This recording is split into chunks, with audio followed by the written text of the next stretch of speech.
पिछले 12 घंटे के अंदर अमेरिका, ईरान, इजराइल से जुड़े जितने अपडेट्स हैं वो मैं आपको बताऊंगा। देखिए, पूरे दुनिया के मन में, पूरी मिडिल ईस्ट से लेकर तमाम जो देश हैं उन सब के मन में सिर्फ एक ये सवाल है कि क्या ईरान और अमेरिका के बीच जो एमओयू साइन हुआ है वो क्या कंटिन्यू हो पाएगा, क्या उस पर बातचीत आगे बढ़ पाएगी, या फिर एक बार फिर मामला जंग की तरफ जाता दिखाई दे रहा है। देखिए, जो डेवलपमेंट्स हो रहे हैं वो इस ओर इशारा कर रहे हैं कि दोनों कोशिशें हो रही हैं। एक तरफ डिप्लोमेटिक तरीके से मामले को हल करने की भी कोशिश हो रही है और पर्दे के पीछे से कई अरब देश, सऊदी से लेकर यूएई से लेकर इजिप्ट से लेकर कतर, ओमान, कई ऐसे देश हैं जो पर्दे के पीछे इस कोशिश में लगे हुए हैं कि दोबारा जंग ना हो। लेकिन उसके बावजूद नेतन्याहू, इजराइल समेत तमाम एक ऐसी बड़ी लॉबी है जो इस मामले को फिर जंग में धकेलना चाहती है, मिडिल ईस्ट को जंग में धकेलना चाहती है। आखिर इसके पीछे क्या प्लान है, हम आपको यह बताने की कोशिश करेंगे। लेकिन सबसे पहले शुरुआत इस वक्त की बड़ी खबरों से।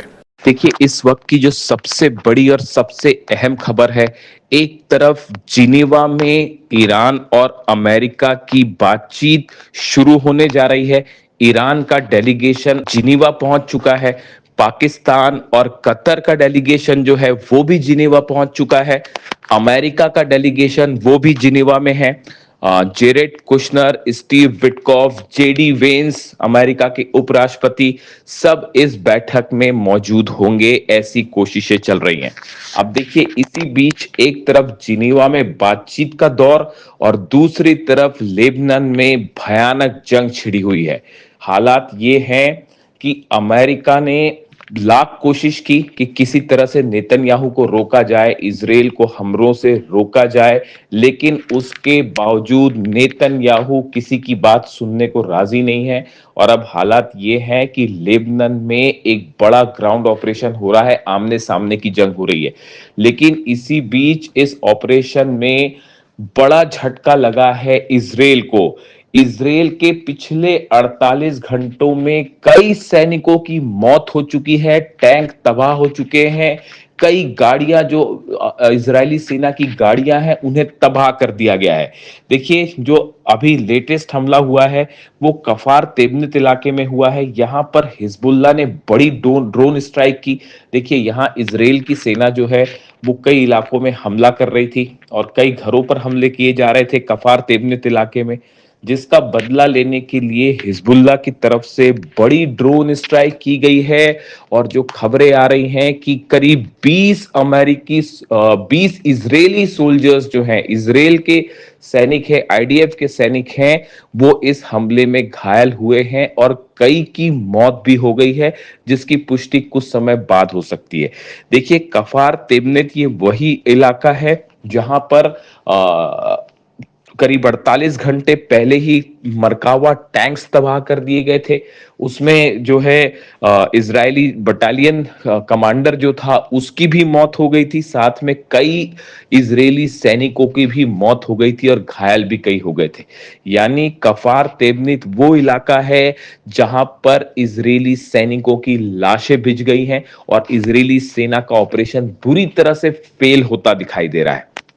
इसका नतीजा अब ये भी सामने आने लगा है कि कई इजरायली सैनिकों ने, कमांडर्स ने ये कहना शुरू कर दिया है कि लेबनान में जो ऑपरेशन हो रहा है इजराइल का, इसकी कतई जरूरत नहीं है और इसे बंद कर देना चाहिए। यानी इजरायली सेना में बगावत के सुर भी देखने को मिल रहे हैं। इस तरह की खबरें भी सामने आने लगी हैं।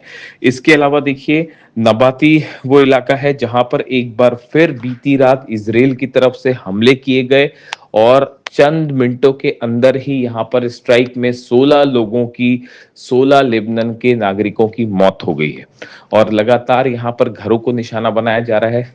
लेबनान का कहना ऐसा है, हिजबुल्लाह का कहना ऐसा है कि जो सिविलियन इंफ्रास्ट्रक्चर है उसको नुकसान पहुंचाया गया है और आम लोगों को निशाना बनाया गया है, जिसमें 16 लोगों की मौत हो गई है। अगर आप पिछले चंद दिनों की बात करें तो इजराइल के हमलों में 200 से ज्यादा लेबनान के लोगों की मौत हो गई है, खास तौर पर दक्षिणी लेबनान की अगर बात की जाए।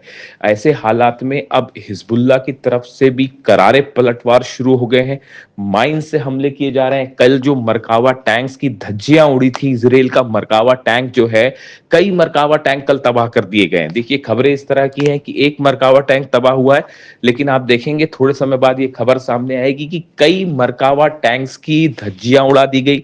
पहले इजराइल की तरफ से कहा गया कि ये एक्सीडेंट है, जबकि हकीकत ये नहीं है। हकीकत ये है कि माइंस लगा के हिजबुल्लाह ने इजराइल के मरकावा टैंक्स को बुरी तरह से क्षति पहुंचाई और तबाह कर दिया।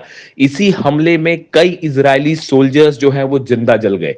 देखिए हालात ये है कि लेबनान में अब आर पार की ग्राउंड वॉर जो है वो शुरू है। नेतन्याहू ने साफ कह दिया है कि किसी भी सूरत में हम अपनी सेना को वापस नहीं बुलाएंगे, और ऐसे में अब गुस्सा फूटा है ईरान का। ईरान ने, पहली बात तो देखिए 3 खबरें हैं इस पूरे मामले को लेकर, इसको साफ समझिए। जिनीवा में जो ईरान बातचीत को पहुंची है डेलीगेशन की टीम, गलीबाफ साहब उसको लीड कर रहे हैं, ईरान की संसद के स्पीकर।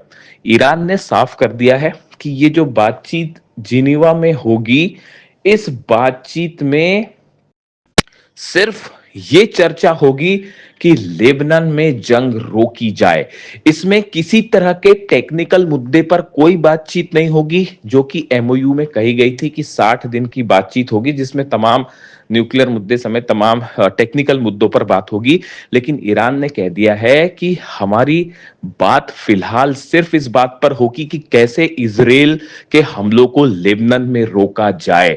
इसकी पूरी जिम्मेदारी अमेरिका की है, और अगर अमेरिका इसको रोकने में नाकामयाब होता है तो बातचीत फौरन रोक दी जाएगी। ईरान के सुप्रीम लीडर मुस्तफा खामेनी की तरफ से यह संदेश है डेलीगेशन टीम को कि अगर लेबनान पर हमले नहीं रोकते हैं तो बातचीत को रोक दिया जाए, डील से वापस आ जाइए। यह साफ संदेश है ईरान के सुप्रीम लीडर का।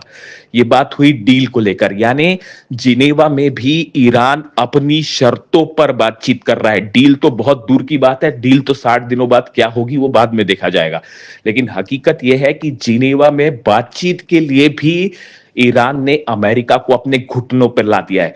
अमेरिका की तरफ से पिछले 48 घंटों में कोशिशें होती रही, पाकिस्तान के जरिए, कभी कतर के जरिए, सऊदी के जरिए, कि किसी तरह से जिनेवा में ईरान से बातचीत शुरू की जाए।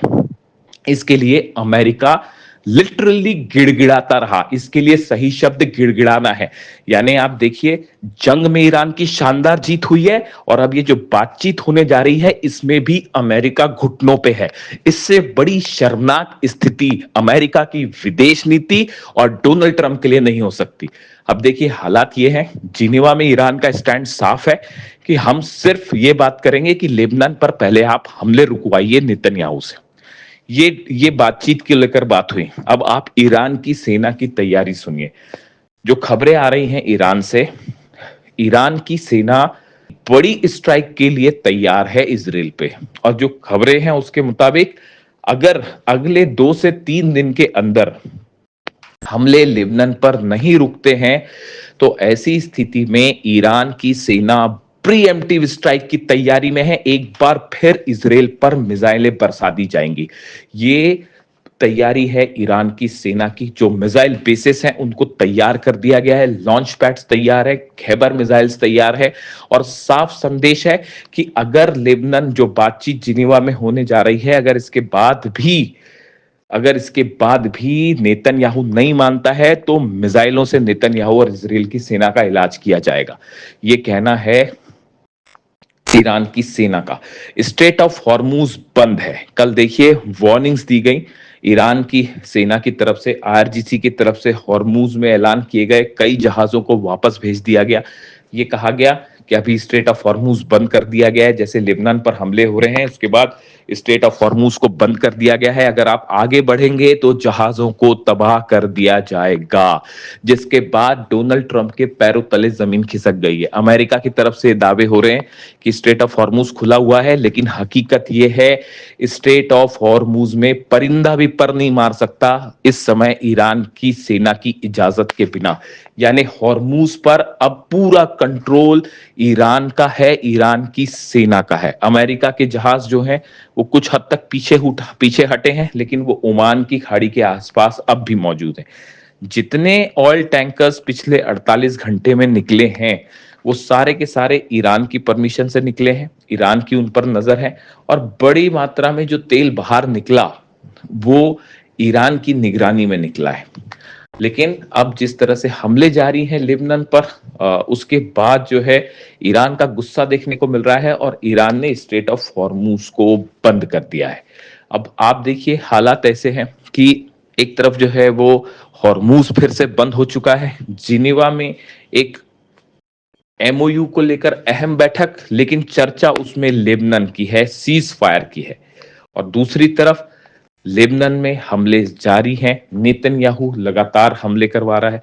ऐसे हालात में अब सवाल ये है कि सबकी नजरें जिनेवा पे हैं कि जिनेवा में बातचीत के बाद क्या नेतन्याहू रुकेंगे। लेकिन हकीकत ये है कि नेतन्याहू और इजराइल को रोकने के लिए इस अमेरिका के पास कोई बड़ा प्लान फिलहाल नहीं है। देखिए कई बार इस तरह की खबरें आई कि नेतन्याहू और ट्रंप के बीच में किसी तरह की नाराजगी है और अमेरिका जो है वो नेतन्याहू से नाराज है, और ये तक कह दिया गया जेडी वेंस की तरफ से कि अगर हम आपको नहीं बचाते तो आप नहीं बचते। इस तरह की तमाम बातें कही गई, लेकिन ईरान ये मान के चलता है, ईरान के तमाम बड़े एक्सपर्ट ये मान के चल रहे हैं कि नेतन्याहू और ट्रंप के बीच किसी तरह का कोई नाराजगी नहीं है, किसी तरह की कोई मतभेद नहीं है। एक बड़े प्लान के तहत ये काम किए जा रहे हैं और बड़ी अंडरस्टैंडिंग से ये काम हो रहे हैं। यानी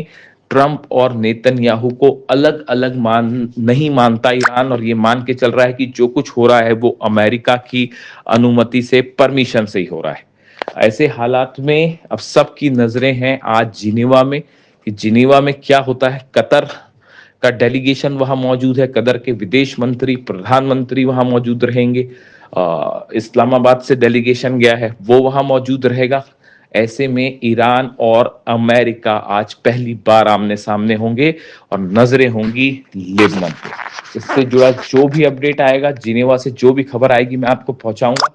लेकिन हकीकत यह है कि जिनेवा हो, लेबनान हो, तेहरान हो, हॉर्मूज हो, हर जगह ईरान इस समय भारी पड़ता दिखाई दे रहा है अमेरिका पर और इजराइल पर। ये एक सच है और इसे मुहर्रम के बीच ईरान की बड़ी जीत बताया जा रहा है।